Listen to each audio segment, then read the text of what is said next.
every weekday, long before the city fully wakes up, before the baristas grind their first beans, before the buses fill with commuters, even before the streetlights blink off, a man in a faded navy jumpsuit steps through the employee entrance of First Metropolitan Trust. His boots are scuffed, his gloves thin from use, and the mop bucket he wheels behind him squeaks just slightly on the polished marble floor. To anyone glancing his way, he's just part of the scenery, the kind of person people walk past without really seeing. And that's exactly how he wants it. He doesn't mind the early hours. In fact, he prefers them. There's a kind of quiet honesty in the dark, empty halls of a bank before business begins. No rehearsed smiles, no performance for clients, no layers of corporate polish. Just the hum of the HVAC system, the occasional beep of a keypad, and the soft swish of a mop across tile. For weeks now, this has been his routine. 6:15 on the dot. Unlock the supply closet. Fill the bucket. Start on the ground floor, work his way up. He takes his time, not because he's slow, but because he's listening. Because here's the thing no one knows. This man isn't actually a janitor. He's the bank's new CEO. He took the job 3 months ago after a long career in community finance, known more for turning around struggling credit unions than climbing the glossy ladders of big banking. When the board offered him the top seat at First Metropolitan, he accepted, but with one condition. Before he made any sweeping changes, before he approved a single budget or signed off on a new strategy, he wanted to understand the real heartbeat of the place, not the version presented in quarterly reports or executive summaries, but the truth that lives in break rooms, elevator rides, and hushed conversations near the copy machine. So he came up with a plan. He'd work undercover, not as a mystery shopper or a hidden camera stunt, but as someone who genuinely did the work. He trained with the facilities team for 2 weeks, learning how to strip wax, unclog drains, and refill soap dispensers without spilling a drop. He wore the same uniform, clocked in on the same system, and followed the same schedule. No special treatment. No safety net. If someone snapped at him or ignored him, he'd take it just like anyone else would. At first, it felt strange. People looked right through him. Tellers chatted about weekend plans while he wiped down the counters beside them, as if he weren't there. Loan officers walked past without a nod, their eyes fixed on their phones or each other. But that invisibility became his greatest tool, because when people think no one important is listening, they speak freely. He heard a lot. He heard the assistant manager complain that the cleaning crew never does the corners right. He overheard a senior advisor say, "Why do they even bother mopping? It's just going to get dirty again." He watched as a security guard held the door for everyone, except the night custodian, who had to fumble with her keycard while balancing a trash bag. But he also saw kindness. The young intern who always said thank you and asked how his morning was going. The retired teller who came in once a week just to drop off homemade cookies for the overnight staff. The IT guy who fixed the broken light in the janitor's closet without being asked. It was this mix, the good and the ugly, that he needed to see. Because leadership isn't just about balance sheets and growth targets. It's about people. And people reveal their true selves not in boardrooms, but in how they treat those they think can't help or hurt their careers. This particular morning starts like any other. The sky is still deep indigo, streaked with the faintest hint of orange on the horizon.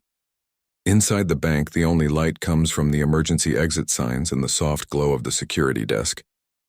He fills his bucket with warm water and a splash of citrus-scented cleaner, his favorite because it smells like his grandmother's kitchen. He starts in the lobby, mopping in slow, even strokes, careful not to leave streaks on the marble. By 6:45, the first employees begin to trickle in. A few nod politely. Most don't make eye contact. He doesn't take it personally. He knows how uniforms work. They flatten a person into a role, erase their history, their dreams, their name. He's seen it his whole life, long before he ever wore a suit or sat in a corner office. Around 7:10, he moves to the executive wing. It's quieter here, thicker carpet, heavier doors, photos of past CEOs lining the hallway. He's been told this area is low priority, but he insists on doing it anyway. He figures if the top brass expect perfection from everyone else, their own space should reflect that standard too. He's just finishing the floor outside the main conference room when he hears sharp footsteps clicking down the hall. He doesn't look up right away. He keeps mopping, steady and calm. But the footsteps stop. Then a voice cuts through the quiet, sharp as broken glass. "What are you doing here?"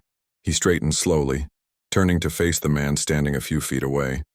Mid-40s, crisp charcoal suit, perfectly knotted tie, hair combed back like he's posing for a corporate headshot. The man's eyes narrow, scanning him from boots to cap like he's found a bug in his soup. "This wing is restricted," the man snaps. "You don't have clearance." The janitor, no, the CEO, meets his gaze evenly. "I was assigned to clean this area," he says, voice low but clear. "Got the work order right here." He taps the clipboard hanging from his belt. The man snorts. "Don't give me that. I've run this branch for 11 years. I know who's supposed to be where, and you're not supposed to be here." A few other employees have paused nearby, sensing tension. No one steps in. No one says a word. "I'm just doing my job," the man in the jumpsuit replies, keeping his tone neutral. "Your job is downstairs," the suit shoots back. "In the basement. With the trash and the mops. Not up here where decisions are made." There's a pause. The kind that hangs heavy in the air, thick with something unspoken but deeply felt. Then the man in the suit pulls out his phone. "I'm calling security. We've got an intruder in the executive wing." The words land like stones. Not mistake, not confusion. Intruder. As if wearing a uniform makes someone a threat. The janitor doesn't argue. He doesn't raise his voice. He just stands there, bucket at his side, watching as the man dials with stiff, angry fingers. Around them, the hallway feels colder, even though the thermostat hasn't changed. But inside, something shifts. Because this moment, is exactly why he's here. Not for the drama. Not for the confrontation. But to see with his own eyes how deeply the rot goes, and whether it can be cleaned. He takes a slow breath. The citrus scent rises from the bucket, sharp and clean. Outside, the first rays of sunlight finally touch the glass facade of the bank, turning the marble floors gold. The day has only just begun. The man in the suit stood rigid, phone pressed to his ear, jaw clenched like he was holding back more than just words. His eyes never left the janitor, cold, assessing, as if trying to decide whether this was a mistake or a deliberate act of defiance. Around them, the hallway had gone still. A junior analyst paused mid-stride, coffee cup frozen halfway to her lips. A security guard down the hall slowed his patrol, sensing something was off but unsure if he should step in. Then the voice on the other end of the call answered. "Yeah, it's me," the suited man said, voice clipped and sharp. "We've got someone unauthorized in the executive wing, wearing janitorial gear. Claims he's supposed to be here. He's not on the morning roster for this floor. Get up here now." He hung up without waiting for a reply. For a moment, no one moved. The only sound was the faint drip of water from the mop head back into the bucket. The janitor didn't flinch. He'd seen this kind of reaction before. Not just in banks, but in grocery stores, airports, even churches. It wasn't about rules. It was about who people assumed belonged and who they decided didn't. And once that line was drawn in someone's mind, facts rarely mattered. "You really think I'd risk my job sneaking up here?" the janitor asked quietly. "I've got a wife, 2 kids in school. This uniform pays their lunch money," the suited man scoffed. "Spare me the sob story. If you were legit, you'd know this floor is off limits before 8 a.m., unless you've got written approval from regional ops. I've been cleaning this wing every Tuesday and Thursday for 3 weeks, the janitor said, still calm. Same time. Same route. Even wiped the glass on your office door last week. You left your do not disturb sign hanging crooked. That gave the man pause. Just for a second, his eyes flickered as if trying to recall. But pride kicked in fast. That doesn't prove anything. Anyone could have seen that sign. Before the janitor could respond, heavy footsteps echoed from the stairwell. 2 security officers appeared, both in dark uniforms, radios clipped to their belts, expressions neutral but alert. They'd been briefed over the radio. Possible trespasser, possible impersonation. The suited man pointed. Him. He doesn't belong here. Escort him out. And check his ID. See if he's even on the vendor list. The older of the 2 guards, a man with silver at his temples and a name tag that read T. Ruiz, stepped forward. He didn't reach for cuffs or raise his voice. Instead, he looked the janitor in the eye. "Sir, can I see your badge?" The janitor nodded and reached slowly for his chest pocket. No sudden moves, no drama. He pulled out a standard-issue facility ID, laminated and worn at the edges. It showed his photo, his employee number, and the words, First Metropolitan Trust, Housekeeping Services. Ruiz studied it, then glanced at his partner, who tapped the number into a handheld scanner. A green light blinked. He's in the system, the younger guard murmured. Active clearance. Assigned to night and early morning shifts. The suited man's face tightened. That can't be right. Double-check it. It's correct, Ruiz said evenly. He's authorized, but not for this floor. The man shot back, voice rising. Not without my approval. Ruiz didn't argue. He just turned to the janitor. Were you given specific instructions to clean this area today? Yes, the janitor replied. From the facilities coordinator. Said the board's having a strategy session this afternoon, and they wanted everything spotless by 9. Ruiz nodded. That made sense. Big meetings always meant extra cleaning. He looked back at the suited man. Seems like it's all in order, sir. But the man wasn't backing down. If anything, he looked more frustrated, like the truth was an inconvenience. I don't care what the schedule says. From now on, no custodial staff enters the executive wing without my direct permission. Is that clear? The janitor said nothing. He just stood there, bucket in hand, watching the way the man's fingers tapped impatiently against his thigh. This wasn't about protocol. It was about control. About making sure everyone knew their place and that his place was at the top. Ruiz cleared his throat. Unless there's evidence of wrongdoing, we can't remove him. He's on the clock doing assigned work. The suited man exhaled sharply through his nose. Fine, but if I see him up here again without my say-so, I'm filing a formal complaint with facilities management. And I'll have his contract reviewed. He turned on his heel and walked away, his polished shoes clicking like a metronome counting down tension. The younger guard lingered for a moment, then gave the janitor a small, almost imperceptible nod before following his partner back toward the lobby. The hallway emptied again, but the air still felt charged like after a storm that never quite broke. The janitor took a slow breath and went back to work. He finished the last few feet of hallway, wrung out the mop and moved toward the conference room doors. As he cleaned the glass panels, he caught his own reflection. Tired eyes, a line of sweat at his temple, the faded logo on his chest. He looked exactly like what people expected. A worker, invisible, replaceable. But he knew something they didn't. He'd been watching this man, the one in the suit, for weeks. Not just today. Every time he'd come through the branch, he treated the cleaning crew like furniture. Once he'd made a custodian wait 10 minutes outside his office while he finished a personal call, even though the trash bin was overflowing. Another time he'd snapped at a woman refilling the hand soap in the executive restroom, saying, "Do you have to do that now? Can't it wait 5 minutes?" It wasn't just rudeness. It was a pattern. A belief that some people's time mattered more than others. That dignity was a privilege, not a right. And now, standing here with a mop in his hand and the echo of intruder still ringing in his ears, he realized something else. This man had no idea who he was really talking to.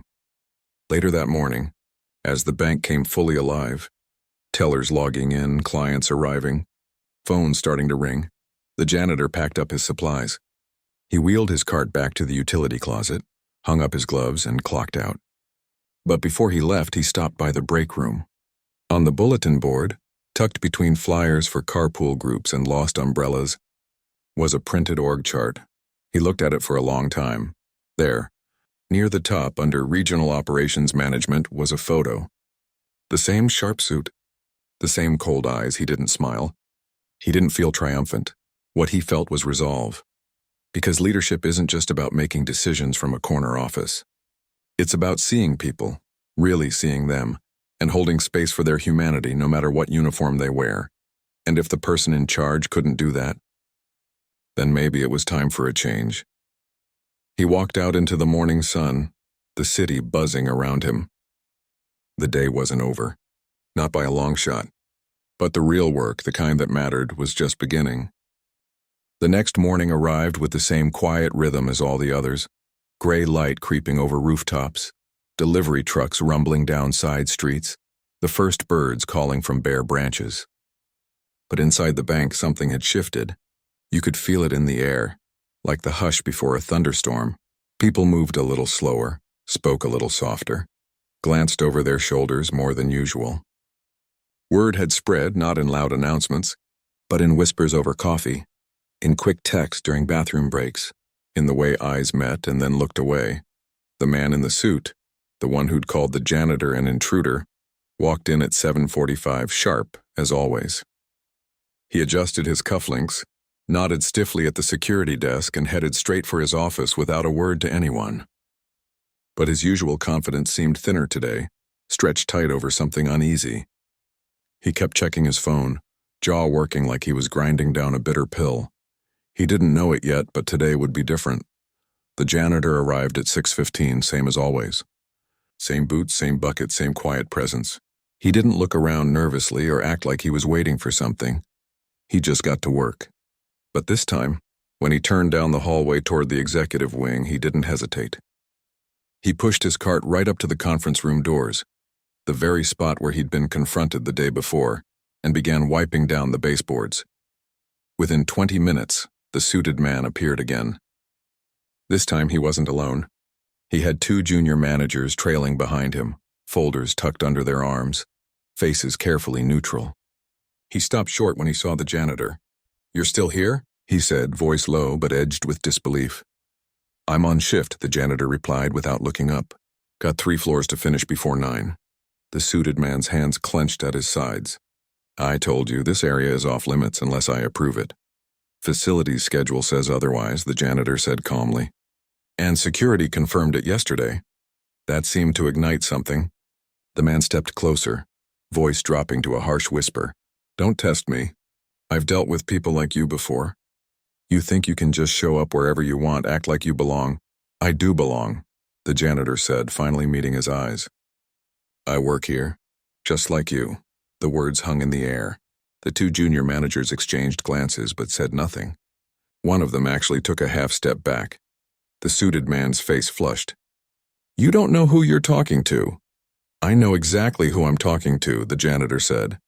"A man who judges people by their uniform instead of their character. That did it." The man spun around and barked, "Call security again. And this time tell them it's a repeat offense. I want him removed permanently." Within minutes, the same 2 guards returned, Ruiz and his partner. But this time, Ruiz didn't look confused or neutral. He looked tired, like he'd seen this kind of thing too many times before. "Sir," Ruiz said, addressing the suited man. "He's cleared. We verified it twice yesterday. He's on the official roster." "I don't care," the man snapped. "He's disrupting operations. He's insubordinate. I want him gone." Ruiz turned to the janitor. "Is that true? Were you being disrespectful?" The janitor shook his head. "I asked to do my job. That's all." The suited man threw up his hands. "See, he's twisting everything. Just get him out of here before I escalate this to corporate." Ruiz hesitated. He knew the rules. Technically, a department head could request removal of a vendor if they felt safety or productivity was at risk. But this didn't feel like safety. It felt personal. Before he could decide, the janitor sighed softly. "You really want me gone that bad?" "Yes," the man said, crossing his arms. "Because you don't belong here."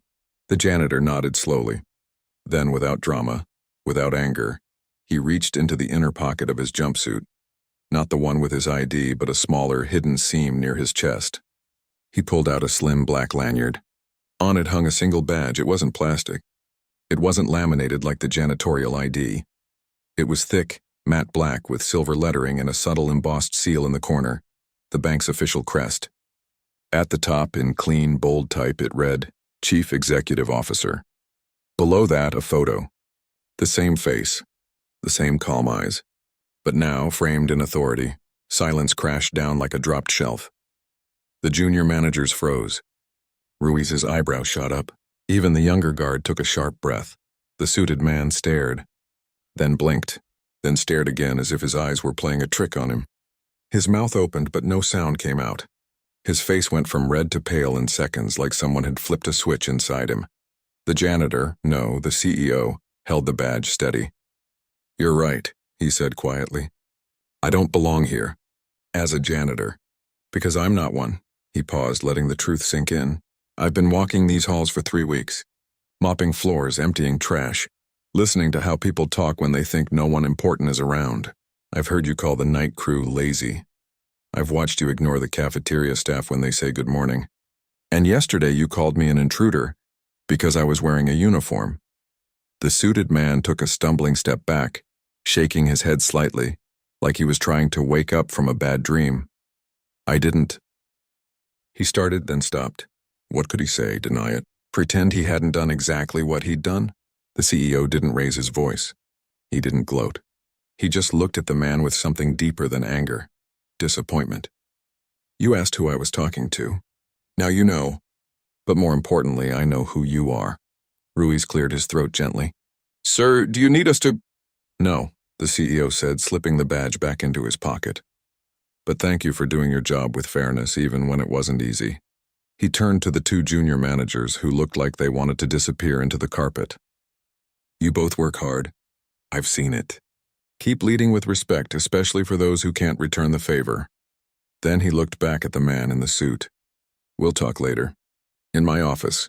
He picked up his mop, gave the handle a small, thoughtful turn, and walked calmly down the hall, past the stunned faces, past the hushed gasps starting to ripple through the nearby cubicles, past the security desk where the morning guard now stood wide-eyed. But he didn't go to the executive suite. He went back to the utility closet, because the shift wasn't over. And neither was the lesson. Outside, the sun had fully risen. Light poured through the bank's tall windows, glinting off the freshly mopped floors. And for the first time in a long time, those floors didn't just reflect light. They reflected truth. By mid-morning, the news had spread through the bank like a ripple across a still pond. Quiet at first, then impossible to ignore. It wasn't posted on any official channel. No email blast, no all-staff memo. But people knew. They always do. A hushed word in the break room. A glance exchanged near the water cooler. A text that read, "You're not going to believe what happened on the 4th floor." Some thought it was a rumor. Others swore they'd seen it with their own eyes. But one thing was certain. The man everyone assumed was just another janitor was actually the bank's new CEO, and he'd been working in disguise for weeks. The suited man, the one who'd called security, who'd demanded the janitor be thrown out, hadn't left his office since the confrontation. The blinds were drawn. His assistant kept turning people away, saying he was in a private meeting. But everyone knew the truth. He was hiding. Not from punishment, but from shame. Meanwhile, the CEO didn't retreat to a corner office or call an emergency board session. Instead, he did something unexpected. He stayed in his jumpsuit.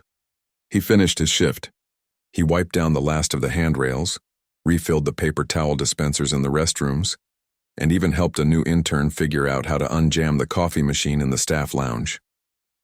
He spoke to people not as a boss giving orders, but as someone who'd shared their early mornings and seen their quiet efforts. At 11 a.m., he walked into the main break room, the one most executives never set foot in. It was small, with mismatched chairs, a dented microwave, and a bulletin board covered in grocery lists, bus schedules, and birthday cards signed by the overnight crew. He didn't announce himself. He just poured a cup of coffee from the pot labeled housekeeping only and sat at the worn vinyl booth in the corner. Within minutes, people started drifting in, not out of obligation, but curiosity. The woman who ran the mailroom. The security guard who'd stood up for him. The young teller who always said good morning even when no one else did. They didn't crowd him. They just sat nearby, sipping their drinks, stealing glances. Finally, someone asked, "Is it true? Were you really him?" He smiled faintly. "I still am, just wearing a different uniform today." That broke the ice. Questions came gently, respectfully. "Why'd you do it? Was it scary? Did you really mop all those floors yourself?" He answered each one honestly. "I needed to see the bank through your eyes," he said. "Not the numbers on a screen, not the reports on my desk, but the real day-to-day. Because if I'm going to lead this place, I have to understand the people who keep it running." One of the custodians, a woman with silver-streaked hair and hands rough from years of work, leaned forward. "Most bosses don't even know our names." "I know yours," he said softly. "And I know you've been asking for better gloves since last winter. I saw your request in the system. It got lost in a folder labeled low priority. That ends today." She blinked, then looked down at her hands like she couldn't believe it. Later that afternoon, he called a meeting. but not in the polished boardroom with its leather chairs and glass table. He gathered everyone, tellers, loan officers, IT staff, cleaners, security, even the cafeteria workers, in the main lobby after hours. Chairs were arranged in a wide circle. No podium, no PowerPoint, just people. He stood in the center, still in his navy jumpsuit, though now with the CEO badge visible around his neck. "I'm not here to fire anyone," he began. "Not even the man who tried to have me removed. What happened wasn't just about him. It was about a culture that lets people feel invisible. And that stops now." He laid out 3 changes, simple but powerful. First, every employee, regardless of role, would be invited to quarterly town halls where leadership would answer real questions, not scripted ones. Second, a new anonymous feedback system would launch the following week, with a promise that every concern would be reviewed within 48 hours. Third, starting immediately, all frontline staff would receive the same professional development opportunities as managers, training, mentorship, even paths to advancement. But the biggest change, he said, looking around the room, is how we see each other. A title doesn't make someone worthy of respect. Kindness does. Attention does. The way you say thank you to the person who empties your trash, that matters more than any quarterly profit. He paused. "I wore this uniform not to trick anyone, but to remind myself, and all of us, that dignity isn't earned by your job description. It's given freely because you're human." The room was quiet for a long moment. Then someone clapped. Then another. Soon the whole space was filled with steady, heartfelt applause, not for a performance, but for a promise. As people filed out, many stopped to thank him. Not for being CEO, but for seeing them. Back in his office later that evening, now dressed in a simple button-down, sleeves rolled up, he reviewed the personnel file of the suited man. There were no immediate plans to fire him. Instead, he'd scheduled a one-on-one meeting for the next morning. Not to humiliate, but to understand. Because real change doesn't come from punishment alone. It comes from accountability paired with a chance to grow. He also signed off on a dozen overdue requests. New mops with ergonomic handles, updated break room furniture, even a small fund for staff appreciation lunches. Small things, maybe. But to the people who'd asked for them for years, they were everything. Outside, the city lights began to flicker on. Inside, the bank felt different. Not because the walls had changed, but because the air had. Lighter, clearer, like someone had finally opened a window after years of stale air. Leadership, he thought, isn't about standing above people. It's about standing beside them, even if you have to wear a mop bucket to prove it.